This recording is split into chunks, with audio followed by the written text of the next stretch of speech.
آقا من به لباس عقیده ندارم، دوست دارم لخ بیام بیرون تو خیابون، عقیده نداشته باش. حجاب قبول ندارم من، بدن خودمه، لباس خودمه. خب باشه، خیابون خودت نیست. بله بدن خودته، لباس خودته، اما خیابون خودت نیست. از خونت که میای بیرون دیگه حریم عمومی، حریم خصوصی نیست که بگی خودم.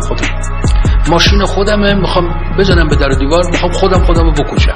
برو تو بیابون خودتو بنداز توی جایی خودتو بکش. تو شهر حق نداری این کارو بکنی. دیگران هستن سر کرونا میگه آقا واکسن باید بزن، میگه نمیخوام بزنم، میخوام بمیرم. میگه خب میخوای بمیری بمیر، عیب نداره، ولی شما تو جامعه ای تو که واکسن نزنی سرایت میکنی. بگی من به واکسن عقیده ندارم. خب عقیده نداشته باش، اشکال نداره. شما که تنها زندگی نمیکنی، داری با بقیه زندگی میکنی. حقوق بقیه مطرحه. حجاب اجباری، واکسن اجباری، توقف پشت چراغ قرمز اجباری، قانون اجباری. قانون اصلا یعنی اجبار همه جای دنیا. منتها اجبار مشروعه، اجبار عادلانه.